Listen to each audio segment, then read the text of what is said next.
आज बात करेंगे कुछ फालतू स्मार्टफोन फीचर्स के बारे में कि अगर 2024 में आप एक फोन खरीदने की प्लानिंग कर रहे हो तो इन फालतू फीचर्स को बिल्कुल भी कंसिडर करने की जरूरत नहीं है। आपको बताऊंगा कि कैसे स्मार्टफोन ब्रांड्स इन फीचर्स को बहुत इंपॉर्टेंट दिखा के हाईलाइट करते हैं, लेकिन लाख कोशिशों के बाद भी कुछ चीजें तो बहुत बुरी तरीके से फेल हो गई और लगभग गायब ही हो गई अब तो वो मार्केट से। बेसिकली ब्रांड्स दिखाना चाहते हैं कि ये फीचर्स एकदम ही आउट ऑफ द वर्ल्ड चीज है, लेकिन कंज्यूमर्स इतने स्मार्ट हो गए हैं कि उन्होंने सिरे से नकार दिया इन सब चीजों को। तो चलिए फिर बात करते हैं ऐसी चीजों के बारे में जिन्हें कंपनीज बहुत शुगर कोट करके दिखाती हैं, लेकिन असल में है वो बड़ी फालतू। शुरू करते हैं फिर वीडियो को जल्दी से। हाय, मैं हूं Prateek Chaudhary and you are watching Uncut. देखो, सबसे पहले तो मेरी लिस्ट में आती है ये 4K डिस्प्लेज, क्योंकि स्मार्टफोन्स हमारे कुछ 5 से 7 इंचेस के डिस्प्ले पैनल्स के साथ आते हैं। अब इन छोटी स्क्रीन्स में बिलियंस ऑफ पिक्सल्स दे दो, कोई पॉइंट है उसका?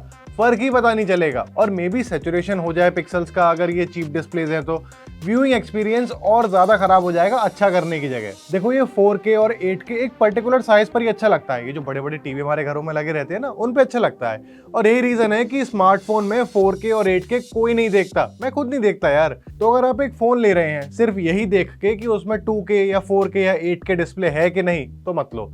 बिना बात स्क्रीन के लिए एक्स्ट्रा पैसा दोगे, फिर चाहे प्रोसेसर बकवास ही क्यों ना हो उसका। अब बात करते हैं मेगापिक्सल्स की। ये एक बहुत कॉमन फालतू फीचर है और आपको भी शायद याद ही होगा कि कुछ टाइम पहले एक बहुत बड़ी वेव आई थी स्मार्टफोन मार्केट में मेगापिक्सल्स की। हर कोई इसके पीछे दौड़ रहा था, लेकिन आजकल थोड़ी कम हो गई ये चीजें मार्केट के अंदर देखनी अब।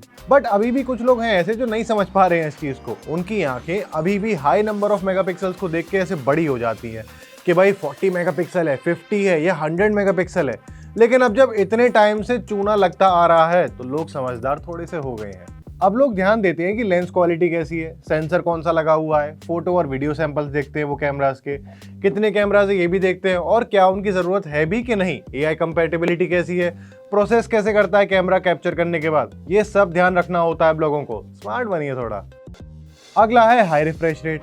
तो यार, अगर आप एक कॉम्पिटिटिव गेमर हो या फिर अगर गेमिंग आपका मेन काम होने वाला है फोन से, तब 120 हर्ट्ज या 144 हर्ट्ज का रिफ्रेश रेट समझ आता है। लेकिन अगर गेमिंग इतनी नहीं करनी है तो मेरे हिसाब से इतना बड़ा बड़ा नंबर आपके किसी काम का नहीं होने वाला है। बेकार ही रहेगा ये फीचर आपके लिए। 60 हर्ट्ज से अपग्रेड करके 90 हर्ट्ज तक आ गए आप नॉर्मल स्मार्टफोन यूजर, उतना बहुत है। 120 की जरूरत भी नहीं होने वाली है आपको। ऑल्सो ये जो हायर रिफ्रेश रेट वाले डिस्प्ले पैनल्स होते हैं ना, ये जितने स्मूथ होते हैं उतनी ही ये बैटरी भी घटक जाते हैं। बहुत लोग देखे हैं मैंने ऐसे कि उनकी फोन की जो डिस्प्ले होती है वो कहने को तो 120 हर्ट्ज तक का रिफ्रेश रेट सपोर्ट करती है, लेकिन बैटरी बचाने के लिए वो उसे 60 हर्ट्ज पर ही यूज करते हैं। उनके फोन का बैटरी बैकअप खराब होने लगता है हायर रिफ्रेश रेट से, और वो भी तब जब एक्स्ट्रा पैसे दिए हों उस रिफ्रेश रेट के लिए। तो फायदा क्या है? तो अब सोचो खुद, कोई पॉइंट बनता है इसका? इससे तो ऐसा फोन लो जिसका रिफ्रेश रेट इतना ना हो, क्योंकि काम तो आपके वैसे ही नहीं आ रहा है। वो थोड़ा सस्ता भी पड़ेगा। गेमर हो तो समझ आता है, अदरवाइज बाद में बैटरी बचाने के लिए कम रिफ्रेश रेट पर ही चलाना पड़ेगा। तो फायदा कुछ नहीं होने वाला है। अब बात करते हैं NFC की, नियर फील्ड कम्युनिकेशन। इसमें क्या होता है कि आपके फोन में एक सेंसर लगा रहता है और उसकी हेल्प से अपने सेव पेमेंट कार्ड से पेमेंट कर सकते हैं आप बिना किसी डायरेक्ट कांटेक्ट के। आपको अपने कार्ड्स हर समय लेकर घूमने की जरूरत नहीं पड़ती है फिर। लेकिन अब आप एक बात बताओ मुझे, ऑनेस्टली बताना, कितनी बार आपने ये फीचर यूज किया है या फिर आपने कितनी बार दूसरे लोगों को ये फीचर यूज करते देखा है? देखो, मैं ये नहीं कह रहा कि ये फीचर खराब है, लेकिन ये कुछ ऐसा है जिसे आप चाहे तो इग्नोर भी कर सकते हो। इसके बिना आपके बहुत काम आराम से हो सकते हैं, कुछ बिगड़ेगा नहीं। कहीं ऐसा ना हो रहा हो कि आपको एक फोन बहुत ज्यादा पसंद आ रहा हो, सब फीचर्स अच्छे हो उसके, लेकिन उसमें NFC नहीं है। तो ऐसा मत करना कि आप उस फोन को ही लेट गो कर दो, आप उसे लो ही मत कि नहीं यार NFC नहीं है उसमें। ये नहीं सोचना है। बहुत थोड़े से लोग NFC यूज करते हैं, बस कोई ऐसी दिक्कत नहीं होने वाली। अगला है रिवर्स चार्जिंग। इसमें क्या होता है कि आपने अपना फोन चार्ज कर रखा है और एक आपका दोस्त है, उसका फोन चार्ज नहीं है एज यूजुअल, जिसकी बैटरी डेड होने वाली है। तो आपको उसका फोन मरने से पहले बचाने के लिए अपने फोन की बैटरी का खून उसको थोड़ा सा देना पड़ेगा। अब ये फोन्स कुछ सस्ते तो नहीं आते हैं, महंगे ही आते हैं रिवर्स चार्जिंग वाले फोन। तो जाहिर है बैटरी भी उनकी महंगी होगी, बट सिर्फ वो 4 से 5000 mAh की होती है। और क्या होता है कि किसी भी बैटरी की चार्ज साइकिल्स थोड़ी लिमिटेड होती है, ये तो हम सबको पता है। तो उन्हें आपको क्यों बर्बाद करना है ऐसे किसी भी दूसरे डिवाइस को चार्ज करने में? क्योंकि यार 1000 रुपये या उसके आसपास में ठीक ठाक ब्रांडेड पावर बैंक्स आपको मिल जाते हैं, उनसे चार्ज कर लो।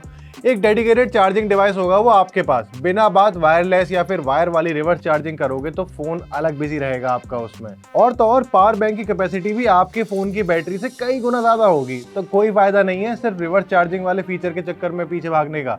और अगर आपको कोई फोन चिपकाना चाह रहा है कि भाई इसमें रिवर्स चार्जिंग है, रिवर्स वायरलेस चार्जिंग है, तो उसके सामने हाथ जोड़ लेना कि भैया मैं अलग से पावर बैंक ले लूंगा, मुझे कोई इशू नहीं है।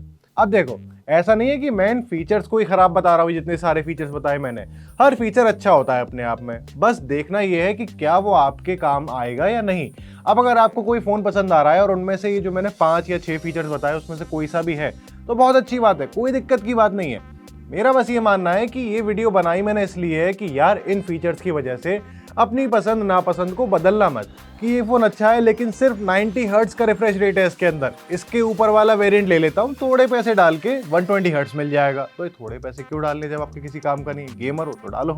बस यही नहीं करना है आपको। आई होप आपको मेरी बात समझ आ गई हो। अगर आपको ये वीडियो, ये इन्फॉर्मेशन अच्छी लगी हो तो इसे लाइक जरूर करना और शेयर भी करना।